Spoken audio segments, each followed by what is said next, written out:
Superman is probably the most iconic of all superheroes. He's the one superheroes are named for. He's the Nietzschean fantasy ideal all wrapped up in a red cape. The Superman. He's bigger than life. He's just our modern myth. I always felt I was different, even before you and Pa told me I was adopted, but how is it possible I could do these things? Most people, even people who've never read a comic book in their life, they know the basic story of Superman. They know that he came from Krypton and he's got special powers because he's here on Earth. So on one hand, that stuff's a no-brainer, but at the same time, because it's so familiar, you don't want it to feel stale. So you do kind of want to put your own spin on it a little bit. Originally, Bruce wanted it to be 40s. He wanted it to be a period piece. We did toy with the idea of doing a very retro-style Superman show. I actually did a whole bunch of character designs that were very, very 40s looking. I mean, even more so than what we had done with Batman. That would have made the show feel almost as though it was an extension of the Fleischer cartoons. So I abandoned that approach, and I think for the better. Bruce realized, no, the show has to stand on its own. So instead of having it placed in the past, let's place it in a sort of pseudo-future past. Just what is your problem with Superman? Everything's just so darn easy for him. There was a joke at DC Comics, which was, how do you write stories about a character who can destroy the universe by listening real hard? Did you hear that? If you go by the comics, he can push a planet out of orbit. And, you know, if you go to that level, there's no story you can tell. The show's going to be over in 5 minutes. Our Superman, in order to be believable, had to have limitations. Nice one, Clark.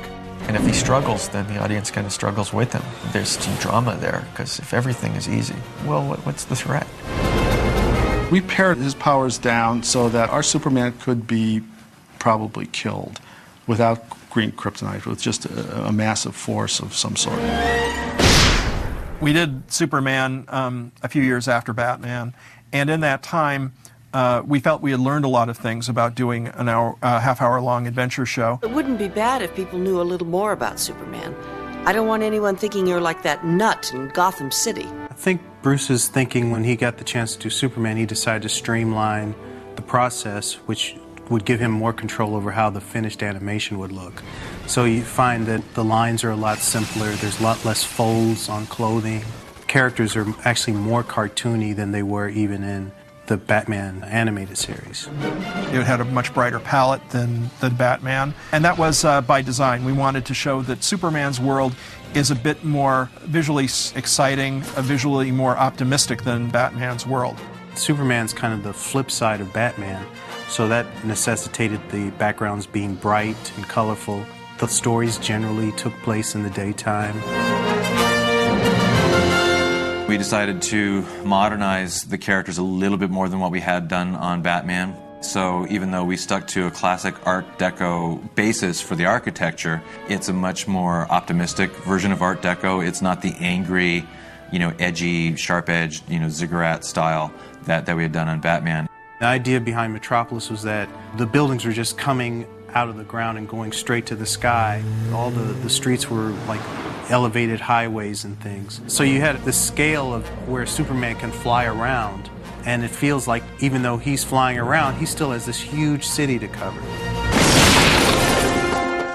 We so wanted to flex different muscles than we had on Batman. Batman, everything was, even though it had a lot of really, good high-adventure action scenes and stuff, it was still very much grounded in reality.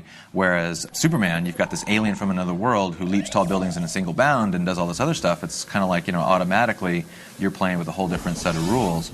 So what better way to establish the difference between Batman and Superman than by starting the show literally on another planet? When I first got hired, designing the people on Krypton was the first assignment I had to do. And it was really like, oh my God. Because, if you just start on Superman, well, you know what Superman looks like, you know what Clark Kent looks like, you know what Lois looks like. That's easy, but Krypton is usually the most 15 minutes in any story about Superman, and it's over. And then, of course, the first thing I was told was, don't make it like anything that's been done on Krypton. So I'm like, oh, geez, how do I do this? It's so hard to find something unique because everything's basically been done. But the thing that we really wanted to avoid was making it look Earth-like at all. We really wanted to make it seem like an alien culture, everything from the clothes they wear to the architecture. Rather than going with the usual cliche of miles-high skyscrapers, we thought, okay, well, Kryptonians are so advanced that they've somehow managed to combine their technology and build their city in harmony with nature. So we started looking at organic shapes. So we started looking at shapes from nature, flowers and plant shapes. So that's why all the buildings are somewhat asymmetrical. Oh, Jor-El. Such a beautiful world, even up here.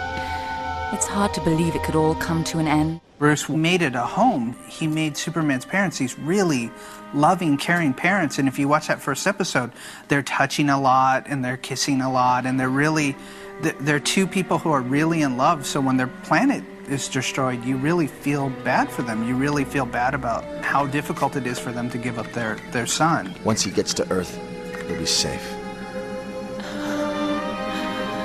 I think it turned out really well, and it was really interesting to come up with the different motifs. Good afternoon, Jor-El. Brainiac, what an unpleasant surprise. I did have one good idea. I did have my one good idea was, I said, Bruce, it'd be interesting if Brainiac came from Krypton. Should I not be saved above all? You self-righteous monster.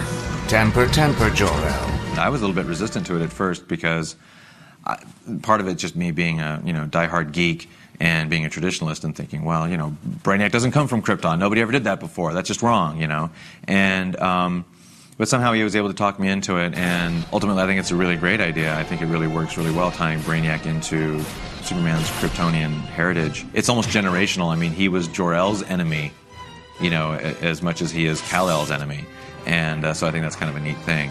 You are your father's son, Kal-El. Headstrong, foolish, easily defeated, and ultimately forgotten. Oh, well. An alien in my own backyard. Lex is basically the architect of the city. He literally built Metropolis in our reality of the show.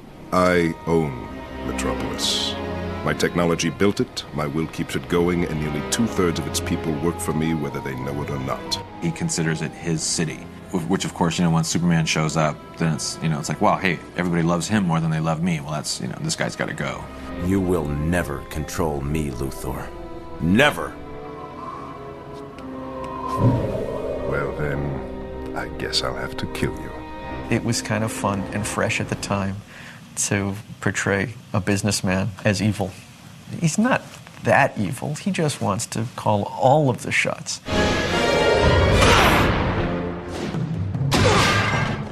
The stories in Superman had to be larger than life against larger than life menaces.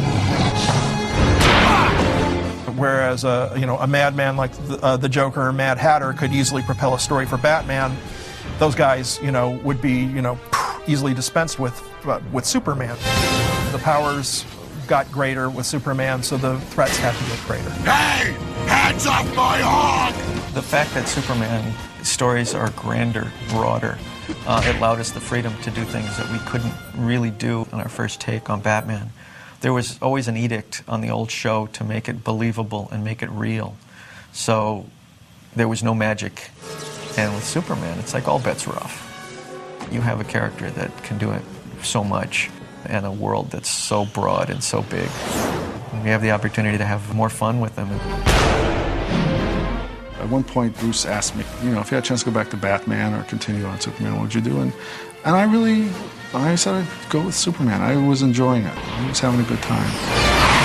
I'm proud of the show because of how good we tried to make everything. We really reached the height of what Superman can be.